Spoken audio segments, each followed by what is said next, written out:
Hey guys, it's Rachel. So I haven't made any videos. I don't know if anyone cares, but I haven't made any videos since November, and a lot's happened since November. I made a video, and apparently it was too long, so I'm gonna make a shorter one, and then if you guys have any questions, I'll just answer them in a video. So since November, I went to Lucille Packard for my surgery, and that went good. That's what they thought anyway. And so they brought me to my room and stuff, and I mean, they had me on 3 painkillers, Norco, morphine, and a name I can never remember, but so none of those were working, and that was kind of worrisome because I have a high pain tolerance, and if I'm in pain, that's probably not a good thing. So they took blood, and like 10 doctors at a time would come in, like 3 times. And one time they came in, they ordered the blood, and then this person came in, and they came in again while what was happening, and looked at my blood pressure, and it was like 70 over 40 something. They were really worried, and so they rushed me to an emergency surgery to see what was going on, because that was the day after surgery, and they were like, well, if she's, having a problem, that will happen right after surgery. So rushed me in there, and they reopened. They did it laparoscopically, so they just reopened the little scars and stuff. And I did wake up with an ostomy, which isn't really that much of a disadvantage, because I, for 7, almost 8 years, I've been living with running to the bathroom and then, being in there for like 20 minutes. So it's been kind of nice just going whenever I want. So they found there was a leak in my abdomen, so they put 2 drains in right above my hips. Well, one was below my ostomy bag, because the ostomy is like right, I can show you guys, but it's like right next to my belly button. So it's like right above my hip, which kind of sucks for the wafers because they like land on my hip. But so I had 2 drains coming out my sides that were draining the leakage that was in my abdomen. And it was kind of hard to live with that, because I was in the hospital at least, but it's like when I had to get up to go to the bathroom, which they made me do, I had to clip them to my gown and then like hold them, because it would hurt so bad. Like one time I forgot, and it hurts so bad. So after that, and I also woke up with an NG tube. They put me right into ICU after the emergency surgery, because they didn't know how I was going to react or how I was going to wake up or anything. So they put me right in there, and I woke up it took me until they brought me into the surgery at like 8, and then I came out, I remember waking up, it was like 10, and I was in ICU for like 3 days, and then they brought me to another room, took out the NG tube, took out a drain on the same day as that, and then I think a day or 2 later they took out the other drain. I was sent home, and then I was home for 6 days, and then I started to feel really crappy, and I was on the couch all day. I couldn't even get to the bathroom, which was definitely not a good thing. Although anyone who's had abdominal surgery, your abs are gone. You'll get them back, but they're gone. So I couldn't get up or anything, and I started to have really bad pain in my stomach, and I hadn't had that much pain since before the emergency surgery. So my parents were like, I don't care, you're going to the ER. Like, there was no arguing with them. They were taking me. They had to like pull me and push me off the couch because I couldn't do it myself. So we got in the car, and we got there, and they took blood, started an IV. I was really dehydrated. I hadn't had any water, and I also hadn't gone to the bathroom. They were kind of worried about that. And they did a CT to see if there was something in my abdomen, and they took like 3 blood cultures and like a normal blood test. It's like, geez, just bleed for you guys. So they did all that, and they took me to get the CT, and the doctor came in. I don't really remember, because I was in so much pain. I was just trying to sleep. And at this point, it was like 7 or 8 at night. But now after the CT, he came in probably like 9:30, and he said there was an abscess deep in my pelvis, and it needed to be taken out because I think I had sepsis, or I was really, really close to sepsis, and that's not good, obviously, because of such a shock. So, he called my doctor up at Stanford, in Mr. Packard, and they arranged for me to get transferred there, by either ambulance or helicopter, they weren't sure, but, they varied a lot, and they were like, okay, helicopter, because you need to get there, and then they're like, no, there's bad weather up there, so you have to get ambulance, and I'm like, okay, I really don't care, and, so, they said, with an ambulance, you know, it can get there kind of fast because of, you know, the lights and whatnot, but, they said, like, 3.5 hours, and that's going about 70 to 80, so, they said, okay, they'll be here by, like, 12:30 or 1, my mom and I are just like, are you kidding me, like, we'd like to go to bed, you know, get sleep, so, my mom was the one who was looking for the last one, so my mom was like, I should go, even though she's the working one, so, she stayed with me at the hospital. My dad went home and, you know, supervised my 3 siblings, and, he stayed here, and then my mom and I were there, and, he was texting me and stuff, my mom and I were sleeping on and off, and it was really nice, because the nurse brought the gurney over from the other, like, curtain area, so that she could sleep next to me, and, that was really sweet, and I was, like, really happy, because I feel really bad when she didn't get sleep. So, it was nice, and they got there, and they switched me to the gurney, which I really didn't fit on, by the way. Like, they have an oxygen tank on the end, and my feet were, like, on it. I was so weird, I was gonna kick it off or something, but I didn't. And the ride, I think, was, like, 4 hours, because we stopped for gas at, like, 2 a.m., and, so, that was so much fun, and, so we got there, they put me right into ICU, and the doctor came in, and he was like, okay, well, why are you back? And, like, every single doctor was like, why are you here? You're supposed to be home, getting better, not here, getting worse. They were really concerned, like, considering what had already happened, and, so, we got there, in ICU, and ICU is just, you don't get sleep in ICU, just, you don't, and, so, we got there at like 5:30 a.m. and my mom and I were just like, oh, I just want to sleep, and that's when the sun started rising. We're like, oh my gosh, are you serious? So,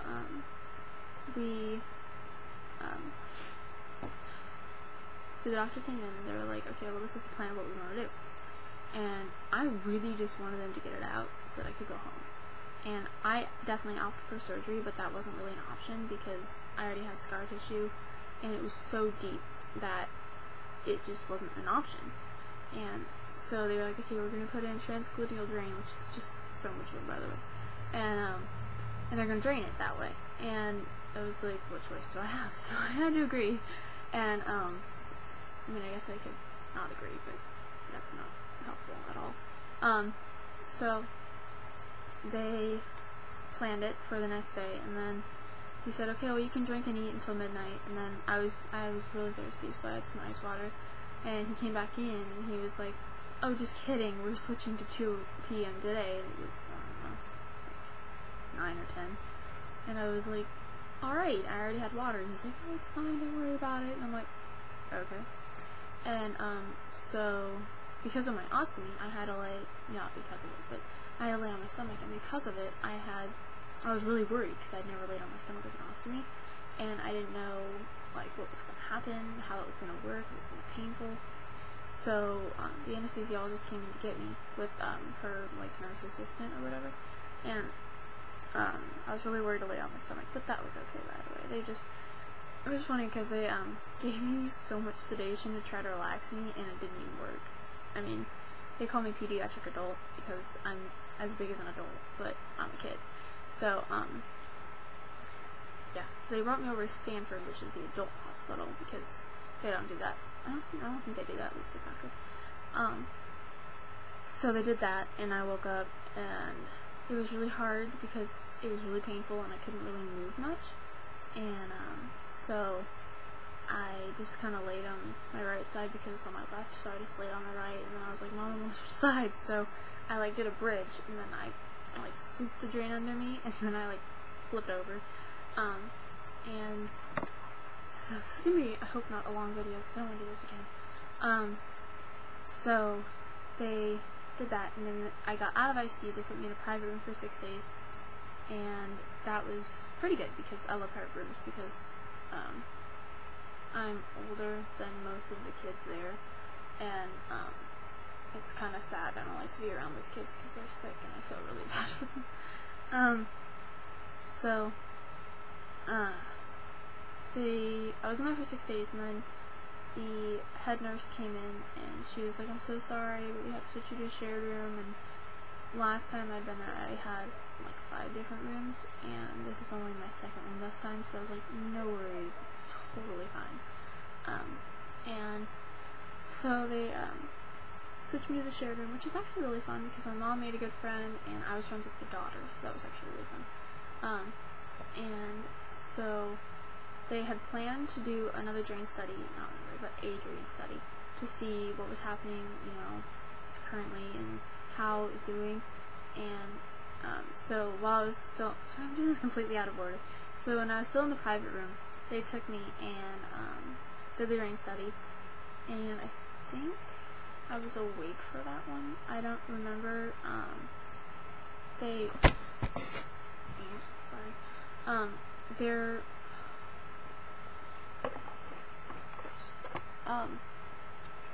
So he brought me there, and I don't remember which drain study I was awake for because I've had like 4 or 5. And so I think they left me awake because they just insert contrast and then they're done. They weren't sure if they're going to move it, but they did find a fistula, and that was really depressing because then I had to stay in longer until the fistula was healed. So that just totally sucked. And I was really hoping that I didn't have to go home with the drain, and then I did, and that was sucky. But I was actually more worried about going home with it than anything else, which is kind of weird. And so they shared room and stuff, and then that girl got to go home, and I was really happy for her because I don't know how that. She had been there for a few days, but I hate being in the hospital because I like to be home with my friends and stuff. That was scary for me, but I prefer to be home. So they. Oh my gosh, I can't remember. Gosh, sorry. So they switched me to that shared room, and then she left, and then my nurse came in and she said, hey, guess what, we can switch you to a private room. And I was like, oh my gosh, my mom was gone, so I was like, hey, wait till my mom gets back and I'll ask her, because I was supposed to go home like the next day, I think. And so she came in, and I was like, it was really close to Christmas, so she brought Christmas lights and tinsel and stuff, so we like hung that up. And I was like, guess what, we can move and stuff. And she was like, well, do you want to? Because there's always a chance in an isolation room that that something you could get kicked out if you don't need isolation if the other kid does. So we did decide, like, okay, I'll go to private room or not. And oh, okay. I'm so sorry. So the day that my friend left, I was actually supposed to leave the day before her, and didn't because I started having output, my anus, that looked like poop, and that's not good because I'm not connected like that anymore. So I had my nurse come in and look at it, and she said, oh my gosh, that's probably not good, let me call the doctors. And they came in, and we were talking about it for so long, like, they just couldn't decide what they're gonna do. So, let's see, what did they do? There was a lot of conversation that day. Oh crap. Sorry. And so they decided to do a stoma revision. They were gonna pull out my stoma some more because it was like, that's what was happening. It's like, that's why it was coming out my anus, is because my stoma was doing this. It was starting to go back in, and that's definitely not a good thing. So, I mean, it's supposed to be in there, but not currently. So they planned to do that, so we had to wait around for a few days, and so we did that, and then the stoma revision happened, and I was just in so much pain, like it was terrible, and it turns out it was nerve pain. They pinched a nerve or something, and so I'm still on nerve medicine. That's why I'd say don't crack, because I missed it. I need to go take it. And so I am on that now, and they sent me home, which is really good. So I was there for 24 days, and that's a long time. And so then I went home for I don't remember how many days. My mom would know. But I was home, and then I accidentally yanked out my drain. I was sitting in a chair, and it got stuck in the chair, and I got up, and the drain didn't. And so we went back the next day, and they did that. They put it back in, and then I went home the next day. And then I recently went back for a switch, because I'd had that drain for 30 days, and they only want you to have it for like at least, or at the most, a month. So they switched it, and they actually said your drain was practically out. Like, it felt like it was, because it kept I caught it again, but it didn't come out. So I was like, it definitely moved. And it was, I guess, like that much in my body still.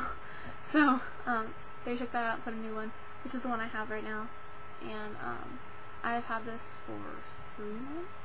By the time I get it out, it's 3 months.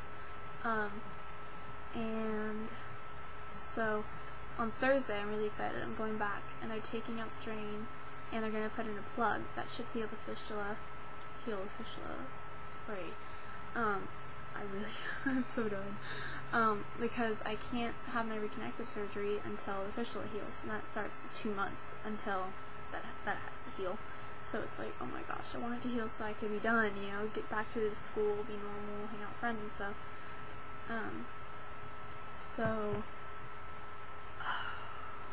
So yeah, I'm planning to go back Thursday and get that done, and then come back home.